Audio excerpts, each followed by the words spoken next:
So how many in this room really want to be an entrepreneur in life? That's surprising. I thought all of your MBA grads, you know how much fees you pay to the institute. You probably have calculated your IRR and ROI, and then you that I got to get a corporate job. Entrepreneurship doesn't pay well, right? The corporate job is a guarantee. I'm surprised, very glad. For me, it's very exciting to become and to think about being an entrepreneur. Because for me, the word entrepreneur actually elicits fun, entertainment, excitement, and obviously, fulfillment at one day. Can everybody become an entrepreneur? Yes. Is an entrepreneur something very different? Is he a special person? Is it like being a superwoman or a superman? Not necessarily. Just look around us. Walk on the street outside, every person pulling a rickshaw, every person hawking food on the street corner, to the person running a $1 billion enterprise. They are entrepreneurs. There's a ton of entrepreneurs all around us. Can we become an entrepreneur then? Is it easy path? Is it really an easy path? Not always. Why isn't it always an easy path? Because many a time we are always working with the paradigm of what is. Moving from the paradigm of a job seeker to the paradigm of a job provider is a very, very fine line, which is moving from what is to what can be. All of us worry about changing the world, little realizing that first we should focus on the world that we want.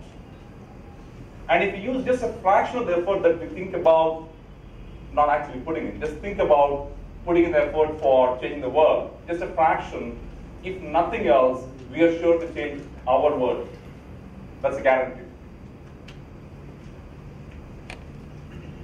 And before we go on to the myths, right, entrepreneurship is all about making mistakes very fast, learning, moving forward, being very passionate. And certain myths, and fortunately for me or unfortunately for me, the way you look at it, I was extremely excited with doing a project in my final year engineering program. It was actually EPA based, more like an intercom facility. I fell in love with the solution. Should I be falling in love with the solution? Of course, yes, it's my baby, right? It's my idea. I fell in love with the solution to a point where I walked up to my dad and said, you know what, Dad, you're my father, you brought me to this world. You have to fund me to start the business. He said, you know what, things in this world are a lot more finite. Our family wealth is very finite. I have two choices. I can fund your business, or we can get your sister married. What is your choice? I said, okay, let me go pick up the job. But I guess the idea of trying to become a job provider rather than be a job seeker was constantly in the back of my mind. And I consistently started looking at how do I get to that position, change the paradigm of thinking process from where I am today. And along the way, also learned a lot of things about being an entrepreneur, even without being an entrepreneur, just by observing from people, learning from people. And a lot of myths out there. Some of them are, your idea is sacred. You got to be very careful. Really? We're all smart, intelligent human beings. And fundamentally, we are all, at least we all believe, we are very rational. And if you just for a minute pause and look at all the successful businesses in this world, if not more, at a minimum, 99% of all successful businesses are actually a replication or a duplication of another successful business. How many products, how many solutions, how many services, how many businesses in this world are actually unique? Probably in decimal points. Correct? So there's nothing sacred about your idea. Share it with as many people as you want to. If at all, most people even ignore it because they are in love with their ideas, right? That's human philosophy. They're in love with their ideas. So they're not going to steal your idea. But if some people are nice to you, they may actually give you feedback, which is phenomenally going to be useful for you at this point of time. You got to have a robust business plan. We all study in MBA school, right? I went to MBA school, so I did my MBA too. So we all study about the strategy, the vision, the mission, how do you put an overall business plan, how do you calculate IRR, how do you look at the ROI, put together a next 5-year financial projections. That's the life and work really work with Excel spreadsheets? I always lament, if only life was a nice, beautiful spreadsheet. It would have been so much more easier, right? What do I need to do? Write a macro, just drag it. I'm done. The spreadsheet is full for the next 25 years or maybe next 7 generations. Life is not that. Your business plan has to be dynamic because business is dynamic. It has to be a live, evolving document and should not be frozen frame. That's very important. Absolutely. The third paradigm is I got to have a lot of features because I'm competing in this world and I got to be the best out there. How often do you use all the features of any product that you ever bought? Very, very rarely. Don't worry about having every feature that you can dream of or think of because your customer does not want it, does not care for it. Get the product out to your customer as early as possible and then work on co-creating the product further to the next level along with your customers. That is a sure shot winner for you vis-a-vis you sitting in isolation and figuring out what the whole product feature should be. That's very important. And then visibility and branding are extremely important, right? All of those things, visibility and branding, very important. I learned a lesson very early in my life. I finished with 6 years of short service commissioning in Air Force and was looking for a job, get out. Because we just got married 1 year old by then. And the first thing I told my wife that I'm quitting Air Force, she was okay. Yeah, sure, makes sense to me. But my mother-in-law was very, very nervous. And I really had to sit down with her and tell her, look, I have an engineering degree. I just am finishing my MBA. I have 6 years experience in Indian Air Force. I'm absolutely confident that I'll get a job that can feed 2 people. So please be rest assured. So therefore, again, the idea of entrepreneurship had to be parked for a while again. So I decided to get for a job. And in enthusiasm, I asked a lot of friends in the Air Force, what do you do, how to get a job? They said, you know what? First thing, get a nice business card. When you walk in for interviews, you got to give it to people. People should look at that. And right now, you have the luxury of having even the Indian Air Force emblem on the business card. It looks very interesting. It does. So I got business cards, went for interview in a manufacturing company, gave a business card, and then I obviously expected the interviewer to give his business card. The person couldn't care less. So you start interview. Half an hour, 45 minutes, I said, finally, Mr. Dev, can I have your business card? What are you going to do with this? Well, sir, maybe I would like to correspond with you later on. He said, sure, okay, that's great difficulty. He said, this card gave me one. I looked at it, it just said, RP Dev. Nothing else. RP Dev, nothing else. I said, what is this? He said, you know what?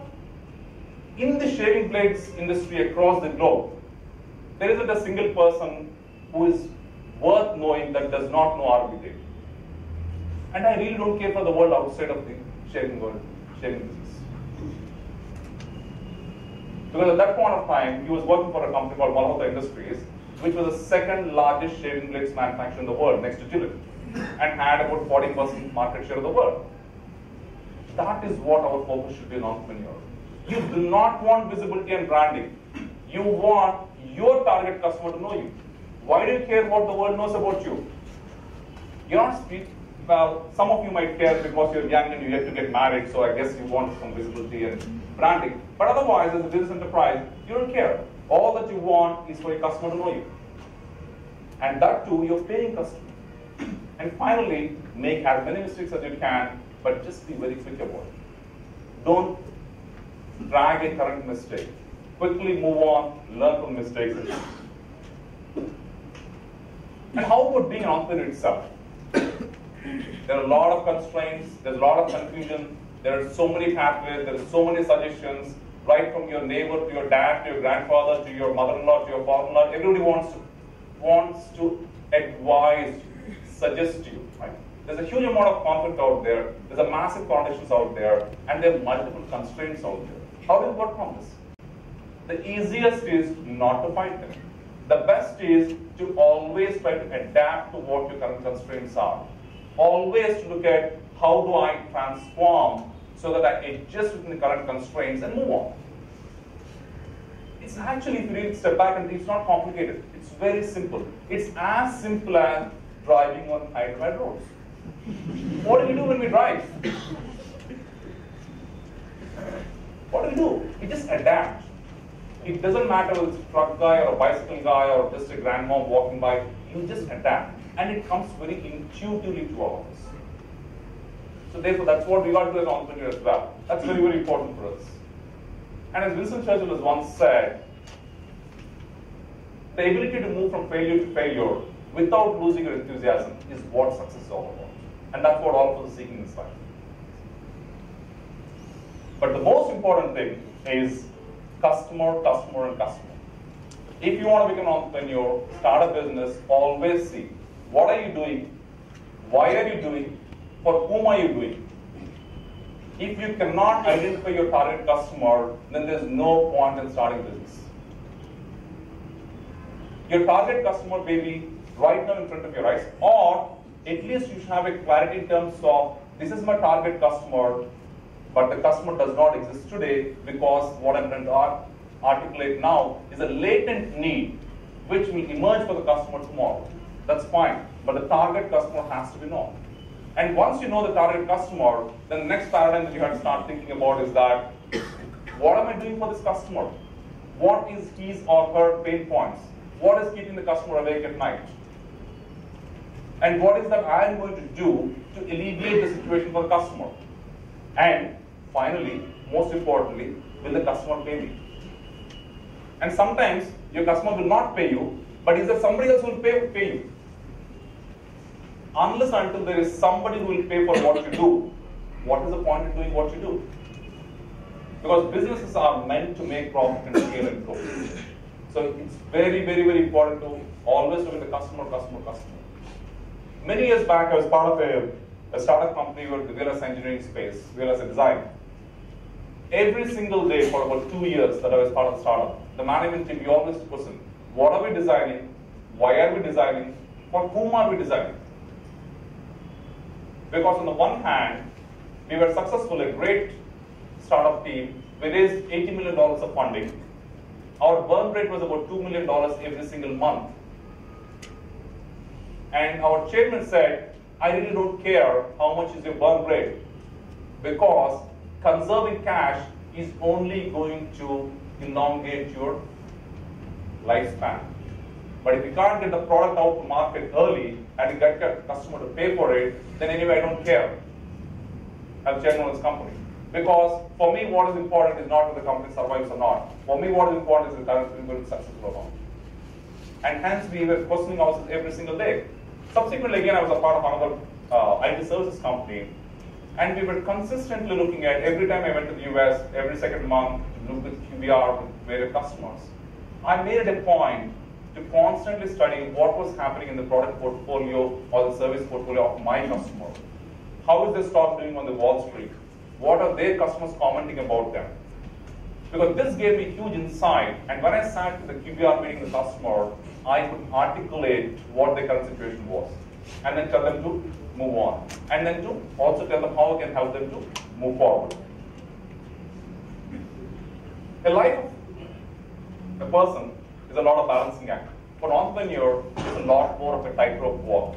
You have to constantly balance stakeholders and priorities and whatnot. And the most important thing over here is your family support.